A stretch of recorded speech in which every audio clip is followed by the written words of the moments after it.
Lárgate. Este banco maneja millones, no ilusiones de niños. Solo quiero ver mi saldo. Revisen la cuenta de este joven, solo para confirmar que no existe. Se rieron de él en un banco de lujo, lo miraron por encima del hombro y le dijeron que no valía nada.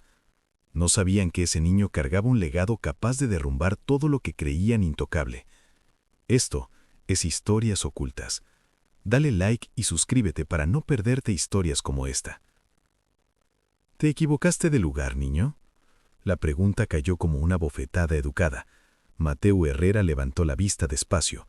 Tenía 10 años y una mirada demasiado firme para alguien tan pequeño.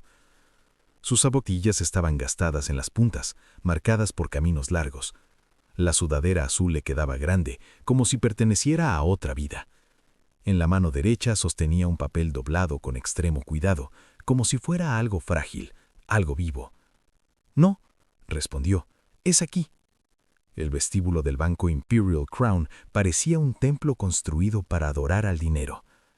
El mármol blanco brillaba tanto que reflejaba los rostros, multiplicándolos.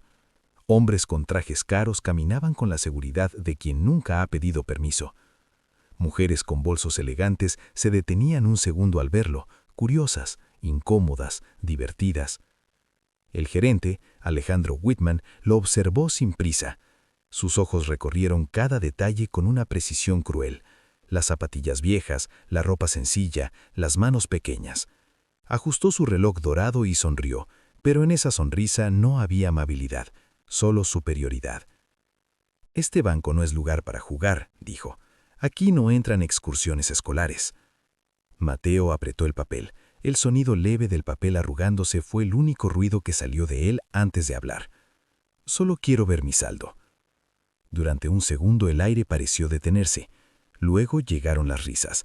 No fueron fuertes, sino esas risas bajas, discretas, que se esconden detrás de bocas educadas. Un hombre negó la cabeza. Una mujer murmuró algo sobre niños sin hogar. El gerente apoyó los codos en el mostrador y se inclinó hacia adelante, como quien se prepara para dar una lección. «Mira, muchacho», dijo con falsa paciencia, «los saldos no se revisan porque alguien lo quiere.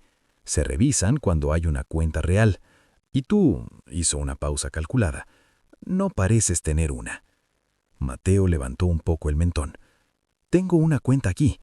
«Por supuesto», respondió Whitman, soltando una risa corta. «Y yo soy cantante de ópera». Algunas personas sonrieron abiertamente, otras observaron con interés, como si presenciaran un espectáculo inesperado.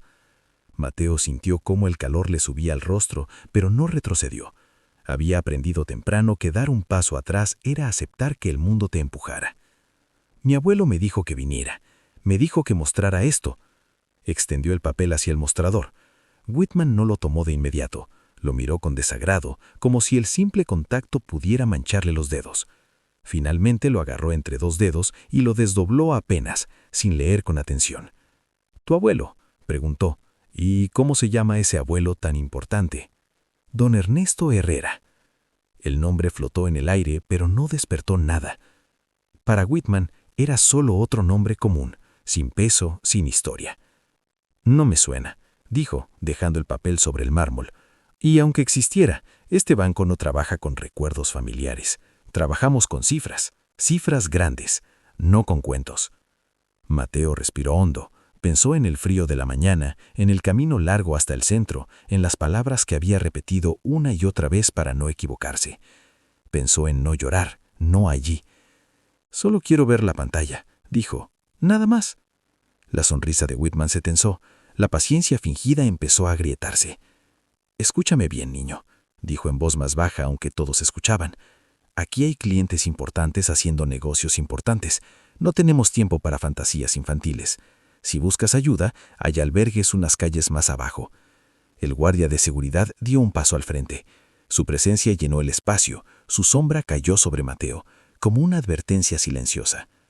«Señor», dijo el guardia con voz neutra, «¿hay algún problema?» Whitman no apartó los ojos del niño. «Nada grave. Solo necesitamos que este chico entienda dónde está». Mateo sintió que el suelo brillante no era para él, que cada reflejo le devolvía una versión más pequeña, más frágil. Aún así levantó la cabeza. Su voz tembló, pero no se quebró. Mi abuelo dijo que aquí respetaban a las personas. La risa de Whitman fue clara, abierta, sin pudor. Tu abuelo estaba equivocado. Aquí respetamos el dinero. Y en ese instante, rodeado de miradas frías y sonrisas vacías, con el papel temblando entre los dedos, Mateo entendió algo que no se enseña en ninguna escuela, que el desprecio no siempre grita, a veces habla despacio, viste bien y te explica con toda calma que no vales nada. El silencio que quedó después de esas palabras no fue limpio, se quedó pegado al aire, espeso, como una mancha que nadie quería tocar.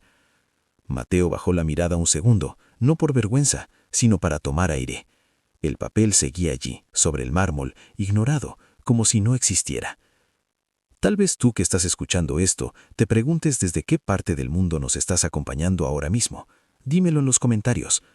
Porque esta no es solo la historia de un banco en Estados Unidos, ni de un niño mal vestido en un lugar de lujo. Esta es la historia de Mateo Herrera y de cómo un corazón pequeño puede cargar verdades demasiado grandes para los ojos que solo saben mirar por encima del hombro. Mateo volvió a levantar la vista. Sus ojos no buscaban compasión, buscaban respuestas. Observó a las personas a su alrededor, esos adultos con manos suaves y palabras duras que lo miraban como si fuera un error en la decoración del lugar. Había aprendido a reconocer esa mirada. Era la misma que había visto en otros sitios, en otras colas, en otras puertas que no se abrían. «¿Puedo?», empezó a decir, señalando el papel. Alejandro Whitman levantó una mano sin mirarlo siquiera. «No», dijo, «ya fue suficiente». El guardia dio medio paso más. No lo tocó, pero Mateo sintió la presión igual, como si el espacio se encogiera solo para él. Dio un paso hacia la puerta, luego otro. Cada paso era una renuncia que no quería aceptar. Y justo antes de que el vidrio se abriera, antes de que el banco recuperara su orden perfecto, Mateo se detuvo. Giró lentamente y miró al gerente una última vez. «Si se equivocan, no va a ser culpa mía». Whitman arqueó la ceja, divertido. «Los bancos no se equivocan, chico». Mateo no respondió. No hacía falta. Algunas verdades no necesitan ser defendidas en voz alta, solo necesitan tiempo. Mateo dio otro paso hacia la puerta, pero algo dentro de él se resistía a cruzarla. No era terquedad, era memoria. Una voz vieja, pausada, que le hablaba desde un tiempo en el que aún se sentía a salvo. Su abuelo siempre decía que uno no abandona una promesa solo porque otros no la entiendan. Don Ernesto Herrera no había sido un hombre de trajes ni de oficinas brillantes. Había sido un hombre de manos firmes y silencios largos, de esos que no levantan la voz porque saben que el mundo termina escuchándolos igual. Mateo lo recordaba sentado a la mesa pequeña de la cocina, contando historias sin adornos, mirando a los ojos, como si cada palabra fuera una herencia invisible. No siempre habían vivido así. Hubo un tiempo en que la casa tenía otro olor, cuando el pan no se contaba por rebanadas y la luz no se apagaba antes de tiempo para ahorrar. Mateo era muy pequeño entonces, pero algunas imágenes se le habían quedado clavadas como espinas suaves. Risas, libros, una bicicleta nueva apoyada contra la pared. Luego todo se volvió más chico. Su padre había desaparecido una tarde sin despedidas claras. No hubo drama, solo una ausencia que se fue acomodando en cada rincón de la casa. Su madre envejeció rápido. El trabajo nunca alcanzaba. Y su abuelo, ya enfermo, había vendido lo poco que tenía para que Mateo siguiera yendo a la escuela con los cuadernos completos. «La pobreza no te hace menos», le decía, «te hace más atento». Cuando don Ernesto murió, no dejó discursos ni lágrimas escandalosas. Dejó instrucciones, pocas, claras. Entre ellas ese papel que ahora ardía en la mano de Mateo como una verdad impaciente. Le había dicho que no confiara en las apariencias, que la gente confunde valor con precio, y que cuando llegara el momento, fuera solo. Por eso estaba allí, no por ambición, no por curiosidad, sino para cumplir. Detrás de él, Alejandro Whitman observaba la escena con fastidio. Desde su lugar, aquel niño no era más que un retraso innecesario. No sabía, o no quería recordar, lo que se sentía estar del otro lado del mostrador. Había crecido viendo a su padre romperse la espalda por un sueldo miserable, regresar cada noche con los hombros caídos y la mirada vacía. Había jurado que nunca sería así, que nunca olería a necesidad. Y para cumplir ese juramento, había aprendido a despreciar todo lo que se le pareciera. Para Whitman, la dignidad era un privilegio que se compraba, y Mateo, con su ropa gastada y su silencio firme, era una amenaza a esa mentira. «Vamos», insistió el guardia con menos dureza ahora. Mateo asintió despacio, no porque aceptara la derrota, sino porque entendía que la paciencia también era una forma de fuerza. Avanzó un poco más, pero al pasar junto al mostrador, sus ojos se detuvieron en la pantalla encendida detrás de los cajeros. Números verdes y blancos parpadeaban como un idioma prohibido. Pensó en su madre, en cómo bajaba la voz cuando hablaban de dinero. Pensó en su padre, del que solo conservaba recuerdos borrosos y una sensación constante de espera. Pensó en su abuelo, que había muerto con la tranquilidad de quien sabe que sembró algo que otros no verían de inmediato. «No vine a pedir nada», dijo de pronto, sin girarse. «Vine a confirmar». Whitman soltó una risa corta. «¿Confirmar qué?», preguntó. «¿Un cuento?». Mateo se detuvo otra vez. El banco entero parecía contener la respiración sin saberlo. «Que no estaba solo», respondió. No hubo respuesta inmediata, porque esas palabras no iban dirigidas a ellos, eran para él mismo, para el niño que había aprendido demasiado pronto que el mundo puede ser cruel, pero también que la verdad, cuando llega, no pide permiso. Y con esa certeza ardiéndole en el pecho, Mateo dio el siguiente paso, aún sin saber que detrás de aquellas pantallas brillantes, su pasado y su futuro estaban a punto de chocar. Alejandro Whitman observó al niño avanzar con esa calma que no pedía permiso. Algo en esa espalda pequeña, recta, le resultó irritante. No era desafío abierto, era peor, era la ausencia de miedo. Y eso removió algo viejo, algo que él había enterrado bajo años de trajes caros y decisiones frías. Recordó, sin quererlo, un olor que no pertenecía a ese banco: grasa vieja, metal caliente, sudor. El taller mecánico donde su padre trabajó durante 30 años. Recordó las manos agrietadas apoyadas en la mesa de la cocina, el sonido de las monedas contadas una y otra vez, siempre insuficientes. Recordó la noche en que su padre volvió con la mirada rota después de que el banco le negara un préstamo mínimo, apenas lo necesario para mantener el negocio abierto. Recordó cómo ese mismo banco habló de reglas, de perfiles, de riesgos. Su padre murió poco después, no de hambre, pero sí de cansancio, de saberse invisible. Ese día, Alejandro juró algo en silencio. Nunca más estaría del lado de los que esperan. Nunca más sería el que ruega. Aprendió rápido. Aprendió a sonreír cuando hacía falta y a endurecerse cuando convenía. Aprendió que el respeto se exigía antes de que lo negaran. Y con el tiempo, empezó a confundir respeto con desprecio hacia los débiles. Por eso ahora, al ver a Mateo, no veía a un niño, veía un recuerdo incómodo, una versión de su pasado que se atrevía a pararse frente a él sin bajar la cabeza. «Esto es absurdo», murmuró para sí, ajustando la corbata.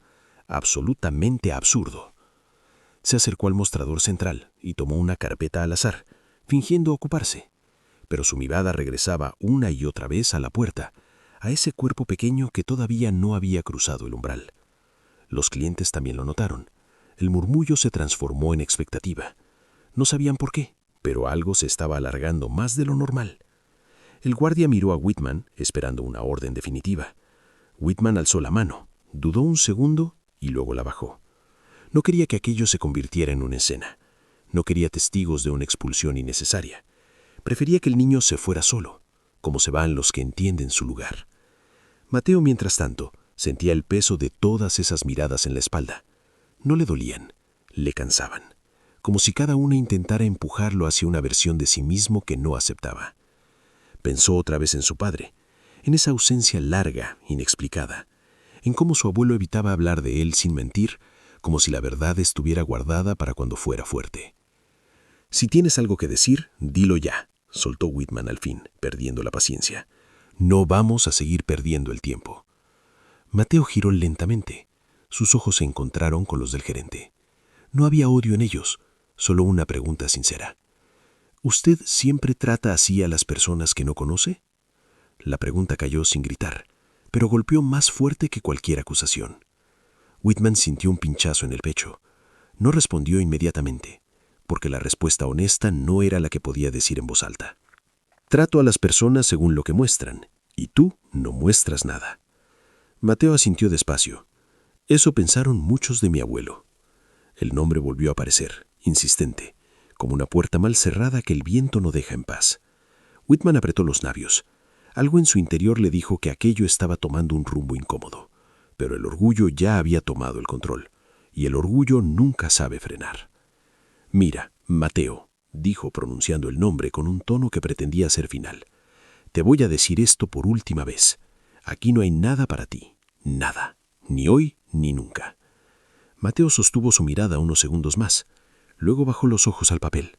Lo dobló con cuidado, como había hecho su abuelo, y en ese gesto pequeño, casi invisible, había una dignidad que no necesitaba permiso.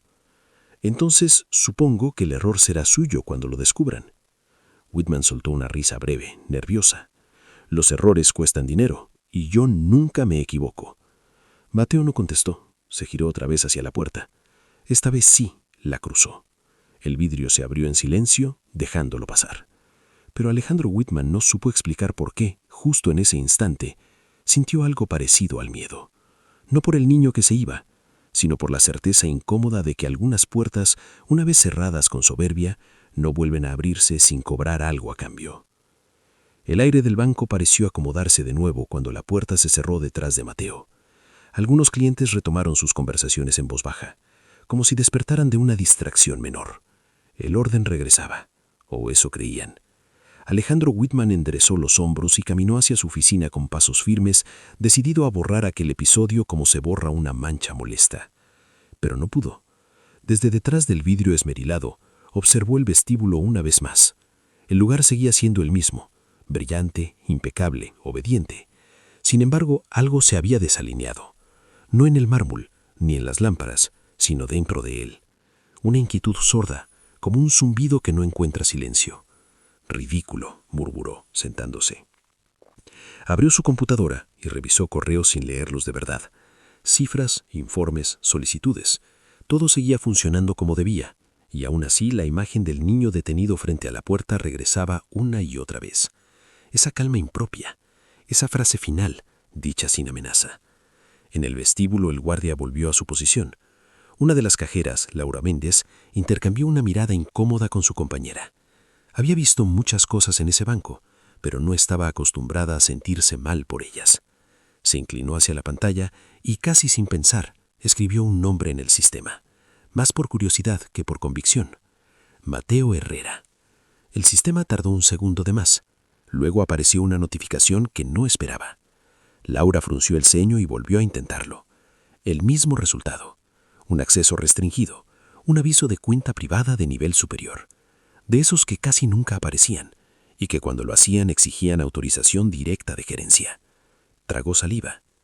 «¿Qué estás haciendo?», susurró su compañera. Laura cerró la pantalla de golpe. «Nada», respondió.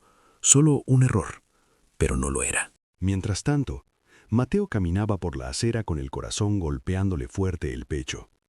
No lloró. No corrió. Caminó despacio, como si cada paso necesitara asentarse en la realidad. El ruido de la ciudad lo envolvía, indiferente. Los edificios no sabían lo que acababa de pasar. Los autos no se detenían por un niño al que habían despreciado. Pensó en regresar, en insistir, en levantar la voz, pero recordó las palabras de su abuelo. El poder que grita ya perdió. Se sentó en un banco de la calle y desdobló el papel una vez más. Lo leyó con cuidado, aunque ya se lo sabía de memoria. Nombres, números, una firma antigua, una fecha. Todo estaba ahí. Todo menos la confirmación que había venido a buscar. Dentro del banco, Whitman recibió una llamada. Era breve. Un cliente importante reclamaba atención. Se levantó, volvió al vestíbulo y adoptó su sonrisa profesional. Era bueno en eso. Nadie habría adivinado la tormenta silenciosa que le recorría el pecho. «¿Alejandro?», dijo Laura, llamándolo con cautela. «¿Puedo hacerte una consulta?». Whitman la miró con impaciencia. «Ahora no». «Es rápido», insistió ella, sobre una búsqueda que apareció en el sistema. Whitman suspiró molesto, pero se acercó. ¿Qué pasa? Laura bajó la voz. El nombre del niño, el que se fue. Whitman se tensó. ¿Qué hay con eso? Apareció algo, dijo ella. Algo que no debería aparecer así. Él la miró fijamente. ¿Estás diciendo que ese chico...? Laura no terminó la frase. Giró la pantalla apenas para que él viera el aviso rojo, discreto pero inequívoco. Acceso restringido. Cuenta hereditaria privada. Nivel máximo de confidencialidad. Whitman sintió un golpe seco en el estómago. Su mente buscó una explicación rápida, cualquier cosa que le devolviera el control.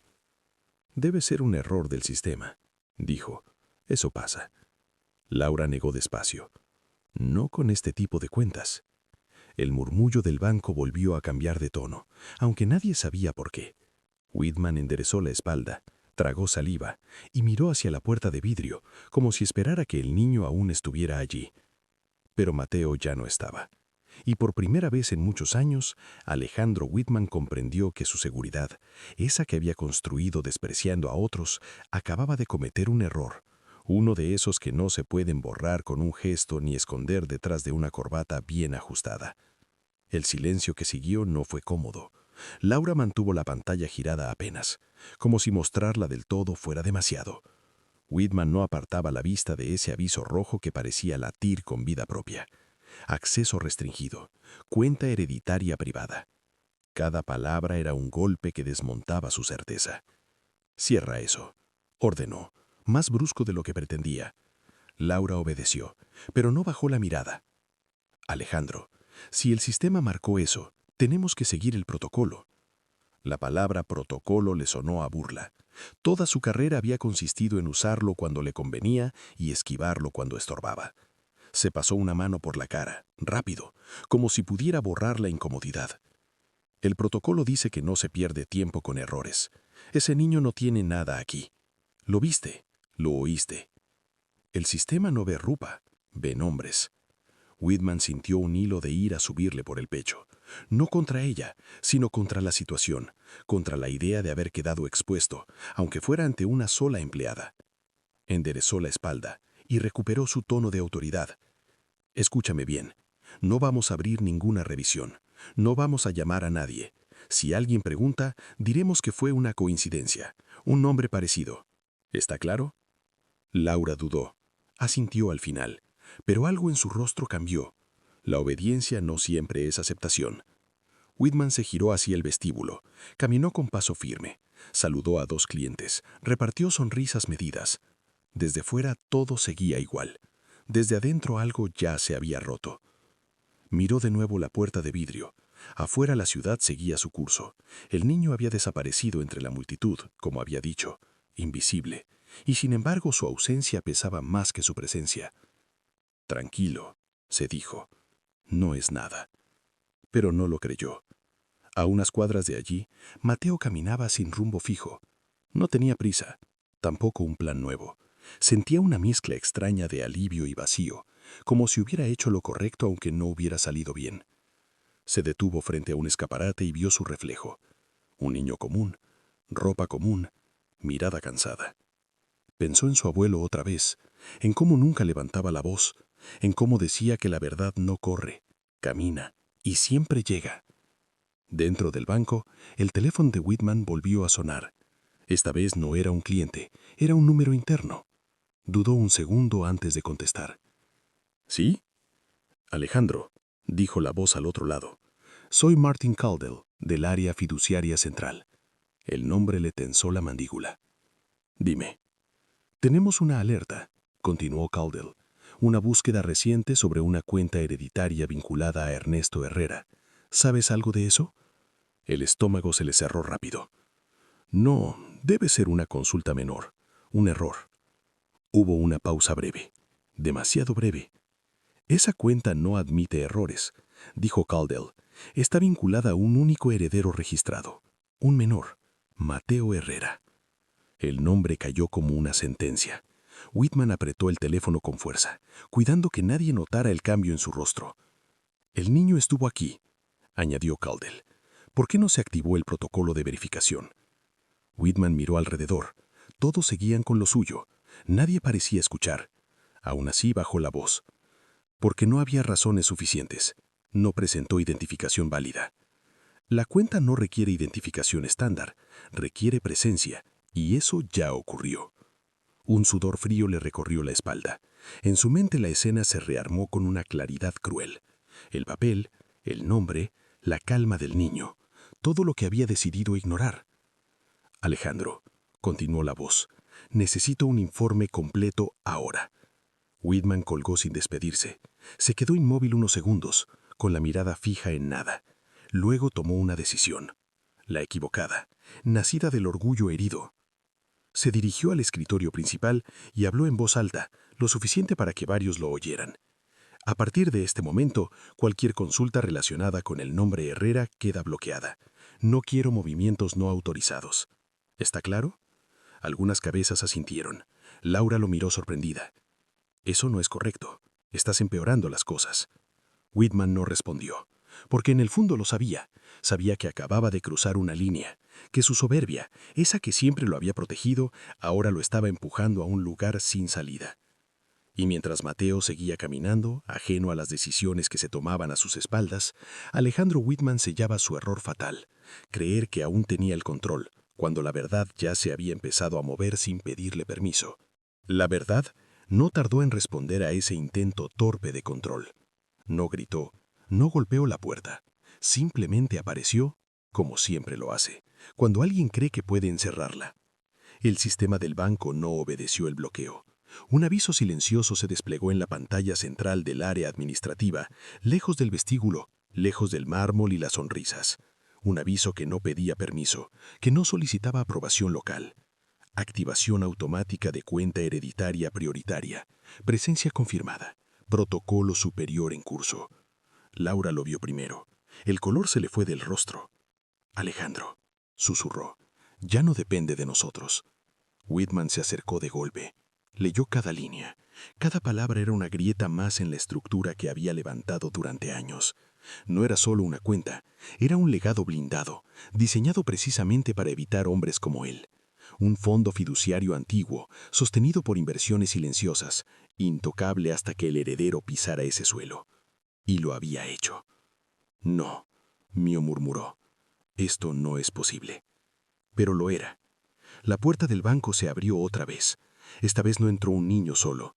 Entraron dos personas con pasos tranquilos, seguros, sin prisa ni ostentación. Un hombre alto, de barba discreta y mirada serena, y una mujer con un portafolio delgado bajo el brazo. Ambos vestían con sobriedad, pero había algo en su postura que no pedía espacio. Lo ocupaba. El murmullo del vestíbulo se apagó poco a poco, no por respeto inmediato, sino por instinto. Algunas presencias cambian el aire sin decir una palabra. «Buenos días», dijo la mujer. «Buscamos al gerente general». Whitman sintió que el corazón le golpeaba en los oídos. Salió de detrás del mostrador con una sonrisa que ya no sostenía nada. «Soy yo», respondió. «¿En qué puedo ayudarles?» El hombre dio un paso hacia adelante y lo miró directo a los ojos. «Venimos por Mateo Herrera». El nombre cayó de nuevo. Esta vez no hubo risas, no hubo murmullos, solo silencio. «¿Quiénes son ustedes?», preguntó Whitman intentando recuperar firmeza. La mujer abrió el portafolio y mostró una identificación. María González, representante legal del fideicomiso Herrera Whitmore. El apellido le atravesó el pecho como un recuerdo mal enterrado. Whitman volteó a parpadear. «¿Whitmore?», repitió. «Ernesto Herrera Whitmore», aclaró ella, fundador del fondo fiduciario. El mundo de Whitman se encogió de golpe. Las piezas empezaron a caer en un orden que ya no podía negar. El nombre que había despreciado, el papel que había ignorado, la calma del niño. «El menor estuvo aquí hace menos de una hora», continuó la mujer. «Tenemos registro de su presencia y también del trato que recibió». Algunos clientes empezaron a girarse abiertamente. El espectáculo había cambiado de dirección. «Debe haber un malentendido», dijo Whitman. «El niño no presentó...» «No se moleste», interrumpió el hombre. «Ya vimos las grabaciones». Whitman sintió cómo la sangre le abandonaba el rostro. Miró alrededor buscando apoyo, pero lo que encontró fueron miradas expectantes. Nadie sonreía ahora. ¿Dónde está Mateo?, preguntó la mujer. Se fue, respondió Whitman, apenas audible. Entonces iremos a buscarlo, dijo ella. Pero antes, el banco tiene obligaciones inmediatas. Se giró hacia el vestíbulo, elevó la voz lo justo para que todos oyeran. Para que quede claro, dijo, el menor Mateo Herrera es el único heredero de uno de los fondos privados más antiguos y sólidos de este país. Un murmullo recorrió el banco, esta vez distinto. No de burla, sino de asombro. Y hoy, añadió, vino aquí no a pedir dinero, sino a confirmar una verdad. El silencio volvió a caer. Whitman sintió que el suelo bajo sus pies ya no era firme, porque en ese instante comprendió lo que realmente había ocurrido. No había humillado a un niño pobre. Había despreciado al heredero legítimo de una fortuna colosal. Y peor aún, había quedado expuesto no por un error técnico, sino por lo único que nunca había querido revisar, su propia soberbia. La palabra heredero siguió flotando en el aire incluso después de que nadie se atreviera a repetirla. Alejandro Whitman sintió que cada mirada clavada en su espalda pesaba más que cualquier cifra. Su autoridad, construida durante años, empezaba a resquebrajarse sin que pudiera hacer nada para sostenerla. «Necesitamos localizarlo de inmediato», dijo María González. «No por el dinero, por la verdad que aún no conoce». Whitman levantó la vista confundido. ¿Qué verdad? El hombre que la acompañaba dio un paso al frente. Su voz era grave, contenida, como si llevara tiempo esperando ese momento. La verdad sobre su padre. El banco pareció encogerse. Whitman no entendía todo el todo, pero sintió que algo más grande que él se estaba desplegando. ¿Su padre?, murmuró. Se creía muerto. María asintió despacio. Eso fue lo que se permitió creer, dijo, para protegerlo. Mientras tanto, Mateo seguía caminando sin rumbo claro. Había cruzado varias calles cuando escuchó que alguien pronunciaba su nombre. Se giró con cautela. El hombre alto se acercaba con paso tranquilo, sin prisa, como quien no quiere asustar a un animal herido. Mateo, dijo. Mi nombre es Julián Herrera. Mateo lo observó con atención. Había algo familiar en ese rostro, no en los rasgos exactos, sino en la forma de mirar. Te hemos estado buscando, añadió Julián. Tu abuelo nos pidió que esperáramos a que fueras tú quien diera el primer paso. Mateo frunció el ceño. ¿Mi abuelo? Sí, respondió. Y tu padre también. La palabra padre le apretó el pecho. Mi padre murió, dijo, más como defensa que como afirmación. No, respondió. Vivió, y sigue vivo. Mateo sintió que el suelo se movía bajo sus pies, no de golpe, sino como una marea lenta. Se sentó en el borde de la acera sin darse cuenta. Entonces, empezó, pero no pudo terminar. Julián se sentó frente a él, a la misma altura. El padre protegió el legado, dijo. No el dinero. A ti. Sabía que crecer cerca de esa verdad podía deformarte. Eligió el silencio. Mateo bajó la mirada.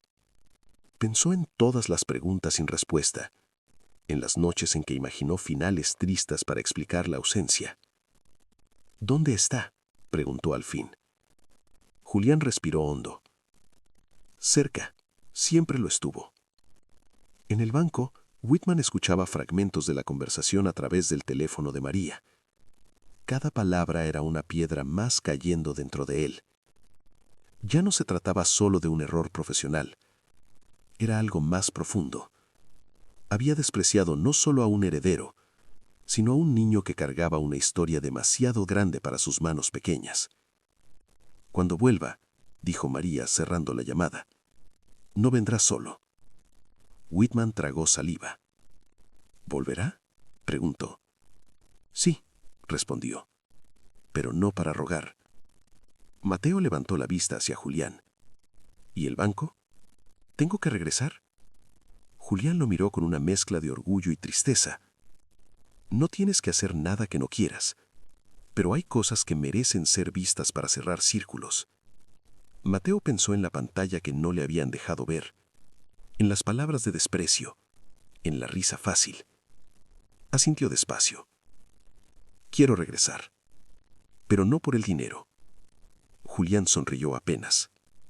Lo sé. Y mientras regresaban juntos hacia el edificio de mármol y vidrio, Alejandro Whitman comprendía sin saberlo aún que la revelación más dura no sería la cifra en una pantalla, sino descubrir que todo aquello que había despreciado estaba a punto de mirarlo de frente, con nombre, con historia y con una dignidad que el dinero jamás compra. El banco no estaba preparado para el regreso. Cuando las puertas de vidrio se abrieron otra vez, ya no fue con indiferencia. Varias cabezas se giraron al mismo tiempo. Mateo entró caminando despacio, acompañado por Julián y por María González. No había escoltas visibles ni gestos teatrales. No hacían falta. La autoridad real no necesita anunciarse.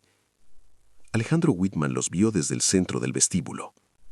Sintió un nudo en la garganta. Todo en él quiso retroceder, pero sus pies permanecieron anclados al mármol, que tantas veces le había dado seguridad. Ahora parecía un suelo traicionero. Mateo avanzó sin mirar a nadie en particular. No buscaba revancha, buscaba cierre. Su presencia cambió el aire. Ya no era el niño al que podían empujar hacia la puerta. Era alguien a quien todos observaban con cautela, intentando reconstruir en segundos una imagen que habían juzgado mal. Ahí está, dijo María con voz clara. El heredero. La palabra no sonó como un triunfo. Sonó como una verdad inevitable. Un murmullo recorrió el lugar. Algunos clientes bajaron la mirada. Otros fingieron revisar sus teléfonos. La vergüenza cuando llega no sabe dónde esconderse. Whitman dio un paso al frente. Su sonrisa había desaparecido. Su voz, cuando habló, no tenía la firmeza habitual. Mateo empezó. Lamento lo ocurrido antes. Hubo un malentendido. Mateo lo miró. No con rabia, no con orgullo, con una calma que dolía más que cualquier reproche. No fue un malentendido. Fue una decisión. El silencio que siguió fue absoluto. María avanzó y entregó unos documentos a una de las ejecutivas superiores que acababa de llegar apresuradamente desde el fondo del banco. La mujer los revisó con rapidez, palideció y luego levantó la vista hacia Whitman. Alejandro, acompáñame. No fue una invitación, fue una orden. Whitman tragó saliva. Miró alrededor buscando apoyo. No lo encontró. Caminó detrás de ella sintiendo cómo cada paso le arrancaba una capa de seguridad. Las puertas de la oficina principal se cerraron tras ellos. El vidrio no era del todo opaco. Varias siluetas se distinguían desde fuera. Nadie hablaba, pero todos entendían. Mateo observó la escena sin moverse. Julián se colocó a su lado. «No mires», le dijo en voz baja. «No necesitas ver caer a nadie para estar en paz». Pero Mateo miró igual, no por venganza, sino porque necesitaba entender. Porque crecer también era aprender que los actos tienen peso. Dentro de la oficina la conversación fue breve. No hubo gritos, no hicieron falta. Los hechos hablaban solos. El trato indebido, la violación de protocolo, el intento de bloqueo deliberado. La máscara de Whitman se cayó sin ruido. Su carrera, construida sobre el desprecio a los débiles, se desmoronaba por la misma razón. Cuando la puerta se abrió de nuevo, Alejandro Whitman salió con el rostro gris. Ya no era el gerente intocable. Era un hombre reducido a su tamaño real. A partir de este momento, anunció la ejecutiva, el señor Whitman queda relevado de su cargo. Nadie aplaudió, nadie celebró. La justicia, cuando es verdadera, no necesita espectáculo. Whitman levantó la vista y se encontró con los ojos de Mateo. Quiso decir algo, una disculpa tal vez, pero no todas las palabras llegan a tiempo. Mateo dio un paso adelante. «Espero que algún día», dijo, «trate mejor a las personas que no pueden devolverle nada». Whitman bajó la mirada. Esa frase lo atravesó más que la pérdida del puesto, porque le mostró exactamente en qué se había convertido. Mateo se giró entonces hacia la pantalla principal del banco. La ejecutiva asintió y dio una orden breve. Los números aparecieron, filas interminables de cifras que dejaron a varios sin aliento. Una fortuna silenciosa, construida con paciencia, esperando al heredero que no había sido criado para adorarla. Mateo la miró apenas unos segundos. Luego apartó la vista. «Ya lo vi», dijo. Y en ese gesto simple, sin alzar la voz ni cambiar su postura, terminó de caer el último resto de arrogancia que quedaba flotando en aquel lugar. El banco volvió poco a poco a su rutina, pero nada era exactamente igual. Los números seguían moviéndose en las pantallas, las puertas se abrían y se cerraban, el mármol seguía brillando. Sin embargo, algo invisible había cambiado de lugar, como si una verdad hubiera pasado caminando por ahí y hubiera dejado huellas que no se podían limpiar. Mateo permaneció unos minutos más, de pie, en silencio. No miró nuevamente la pantalla. Ya no lo necesitaba. Lo que había venido a confirmar no era una cifra, sino algo más profundo, que la dignidad no se negocia, que no depende del saldo, ni del traje, ni del permiso de nadie. Julián se acercó y apoyó una mano en su hombro. «Tu padre quiere verte», le dijo con suavidad. Mateo respiró hondo, asintió. No preguntó nada más. Algunas preguntas se responden mejor con presencia que con palabras. Antes de irse, Mateo se volvió hacia María González. «¿Puedo pedir algo?», preguntó.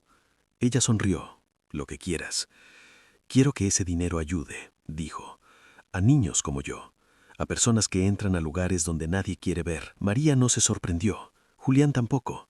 Era como si esa decisión hubiera estado escrita mucho antes de que Mateo supiera leer números grandes. «Así será», respondió ella. «Tu abuelo no imaginó de esa forma». Salieron del banco sin escoltas, sin cádaras, sin aplausos. Afuera la ciudad seguía viva, ruidosa, indiferente. Mateo caminó entre la gente como uno más. Nadie sabía quién era, y eso estaba bien. Días después, el Fondo Herrera Whitmore comenzó a cambiar destinos en silencio. Becas, hospitales, escuelas pequeñas, familias que nunca aparecerían en una revista. No hubo grandes anuncios, no hubo nombres grabados en paredes, solo oportunidades donde antes había puertas cerradas. Alejandro Whitman, por su parte, dejó el banco con una caja pequeña en las manos y una lección tardía en el pecho. Nadie lo insultó, nadie se burló. El castigo no fue la desempleo, sino el espejo. Aprender, demasiado tarde, que el poder sin humanidad es solo una forma elegante de vacío. Mateo se reencontró con su padre en un lugar sencillo, lejos del mármol y del vidrio.